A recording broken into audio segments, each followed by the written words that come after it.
Hello, എൻ്റെ പേര് സാജിത. ഞാൻ പാലക്കാട് ജില്ലയിലെ മണ്ണാർക്കാട് അടുത്ത് കരിങ്കിലത്താണിയിൽ നിന്ന് വരുന്നു. ഞാനിവിടെ ഹൈദരാബാദ് സെൻട്രൽ യൂണിവേഴ്സിറ്റിയിൽ ഇൻ്റഗ്രേറ്റഡ് MSc ഫിസിക്സിന് ജോയിൻ ചെയ്തു. ഞാൻ 10ാം ക്ലാസ് വരെ സ്റ്റേറ്റ് സിലബസ് ആയിരുന്നു പഠിച്ചിരുന്നത്. അതിനുശേഷം +1 +2 ബയോളജി സയൻസ് എടുത്തു. എനിക്ക് ഡിഗ്രി പഠിക്കാനായിരുന്നു താല്പര്യം ഉണ്ടായിരുന്നത്. അപ്പോൾ CUET എക്സാമിനെ പറ്റി ഞാൻ അറിയുന്നത് +2 അവസാനമായപ്പോഴാണ്. എനിക്കതിന് മുമ്പ് അറിയില്ലായിരുന്നു.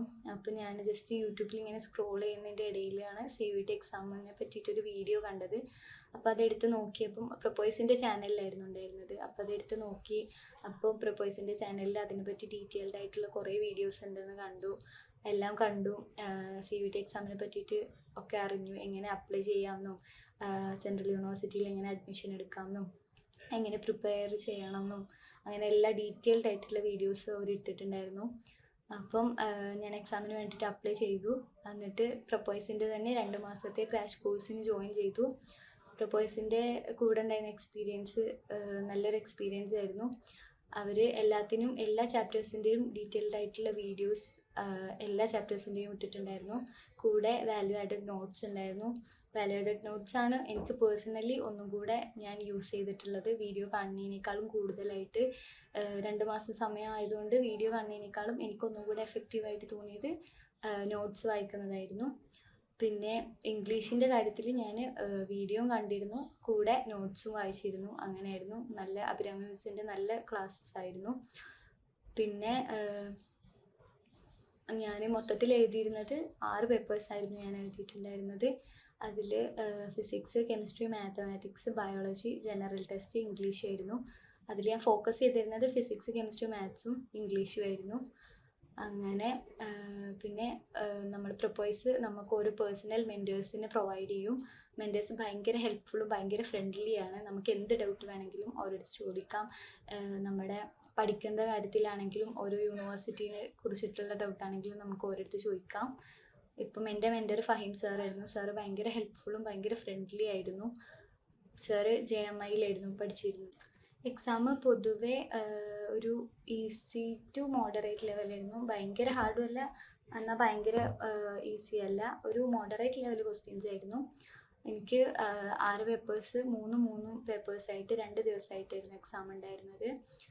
അങ്ങനെ ഇംഗ്ലീഷിൻ്റെ കേസിൽ സിനോണിംസ്, ആൻറ്റോണിംസ്, പിന്നെ അതുപോലെ പോയറ്റിക് ഡിവൈസസ്, പിന്നെ റീഡിങ് കോംപ്രഹെൻഷൻ, അങ്ങനെ കുറേ ക്വസ്റ്റ്യൻസ് ആയിരുന്നു വന്നിട്ടുണ്ടായിരുന്നത്. ബയോളജി ഒരു ഈസി ക്വസ്റ്റ്യൻ പേപ്പർ ആയിട്ടായിരുന്നു എനിക്ക് തോന്നിയിട്ടുണ്ടായിരുന്നത്. പിന്നെ അതുപോലെ ജനറൽ ടെസ്റ്റ് ഞാൻ അത്ര പ്രിപ്പയർഡ് അല്ലാത്തതുകൊണ്ട് എനിക്ക് സമയം കുറവായിട്ട് തോന്നിയിരുന്നു. പിന്നെ അതുപോലെ കെമിസ്ട്രിയിൽ കൂടുതലും ഓർഗാനിക് ഏരിയയിൽ നിന്നായിരുന്നു വന്നിരുന്നത്. പിന്നെ ഫിസിക്സ് ഏകദേശം എല്ലാ പോർഷൻസും കവർ ചെയ്തിരുന്നു. മാത്തമാറ്റിക്സും ഏകദേശം എല്ലാ പോർഷൻസും കവർ ചെയ്യുന്ന രീതിയിൽ ക്വസ്റ്റ്യൻസ് ഉണ്ടായിരുന്നു. പിന്നെ ഞാൻ അപ്ലൈ ചെയ്തിരുന്ന universities Delhi university, Hyderabad central university, Pondicherry university, Tamil Nadu university, 4 എണ്ണമായിരുന്നു. ഫിസിക്സിന് തന്നെയായിരുന്നു എല്ലാത്തിലും അപ്ലൈ ചെയ്തിട്ടുണ്ടായിരുന്നത്. അതിൽ ആദ്യം ഡൽഹി യൂണിവേഴ്സിറ്റിയിൽ ദൗലത് റാം കോളേജിൽ എനിക്ക് കിട്ടിയിട്ടുണ്ടായിരുന്നു. അപ്പം എനിക്ക് താല്പര്യം ഹൈദരാബാദ് സെൻട്രൽ യൂണിവേഴ്സിറ്റി ആയതുകൊണ്ട് ഞാൻ അത് ജോയിൻ ചെയ്തില്ല. അതേപോലെ തമിഴ്നാടും സെൻട്രൽ യൂണിവേഴ്സിറ്റിയിൽ കിട്ടിയിട്ടുണ്ടായിരുന്നു. പിന്നെ അതിനുശേഷം ഹൈദരാബാദ് സെൻട്രൽ യൂണിവേഴ്സിറ്റിയുടെ കൗൺസിലിംഗ് ലിസ്റ്റിൽ ഞാൻ വന്നു. ഇവിടെ കൗൺസിലിംഗ് അറ്റൻഡ് ചെയ്യാൻ വേണ്ടി വന്നു. കൗൺസിലിങ്ങിലും കിട്ടി. അങ്ങനെ അഡ്മിഷൻ എടുത്തു. പിന്നെ പ്രിപ്പോയ്സിനെ പറ്റി പറയുകയാണെന്നുണ്ടെങ്കിൽ പ്രപ്പോയ്സ് എപ്പോഴും അപ്പം വരുന്ന പുതിയ അപ്ഡേഷൻസ് നമുക്ക് അപ്പം ഷെയർ ചെയ്ത് തരുമായിരുന്നു. ലൈവ് ഇട്ടിട്ടാണെങ്കിലും അല്ലെങ്കിൽ ഗ്രൂപ്പുകളിലൊക്കെ വിട്ടിട്ടാണെങ്കിലും ഒക്കെ പുതിയ അപ്ഡേഷൻ വന്നാൽ അപ്പോൾ തന്നെ ലൈവ് ഇട്ടിട്ട് നമ്മളെ അറിയിക്കുമായിരുന്നു.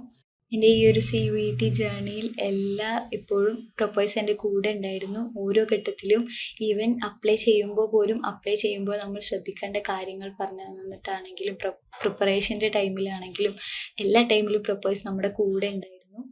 പിന്നെ 2024 CUET എഴുതാൻ പോകുന്ന എല്ലാ കുട്ടികളുടെ അടുത്തും എനിക്ക് പറയാനുള്ളത്, നിങ്ങൾ ഫോക്കസ് ചെയ്യുന്ന യൂണിവേഴ്സിറ്റിയിൽ നിങ്ങൾ ഫോക്കസ് ചെയ്യുന്ന കോഴ്സിന് ഏതൊക്കെ പേപ്പേഴ്സാണുള്ളത് അത് നന്നായി ഫോക്കസ് ചെയ്ത് നന്നായിട്ട് പഠിക്കുക. പിന്നെ നിങ്ങൾ പഠിക്കാൻ ഉപയോഗിക്കുന്നതിനേക്കാളും കൂടുതൽ സമയം മോക്ക് ടെസ്റ്റിന് യൂസ് ചെയ്യായിരിക്കും നല്ലത്. കാരണം ഇങ്ങനെയുള്ള എൻട്രൻസ് എക്സാംസിലൊക്കെ സമയം എന്ന് പറയുന്നത് വലിയൊരു ഫാക്ടറാണ്. നമ്മൾ എത്ര പഠിച്ചു എന്നതിനേക്കാൾ ഉപരി ഇത്ര സമയത്തിനുള്ളിൽ നമ്മൾ ഈ ക്വസ്റ്റ്യൻസ് എങ്ങനെ അറ്റൻഡ് ചെയ്യുന്നു എന്നുള്ളതാണ് വലിയൊരു കാര്യം. സോ നമ്മളെ മോക്ക് ടെസ്റ്റ് അതിന് നന്നായിട്ട് ഹെൽപ്പ് ചെയ്യും. എൻ്റെ പേഴ്സണലി എനിക്കുള്ളൊരു എക്സ്പീരിയൻസ് അതാണ്. മോക്ക് ടെസ്റ്റ് ഭയങ്കര ഹെൽപ്ഫുള്ളാണ് നമ്മുടെ ടൈം മാനേജ്മെൻറ്റിന്. സോ പഠിക്കുന്നതിനേക്കാൾ കൂടുതലായിട്ട് മോക്ക് ടെസ്റ്റുകൾ ചെയ്ത് നോക്കാൻ വേണ്ടിയിട്ട് സമയം കണ്ടെത്തുക.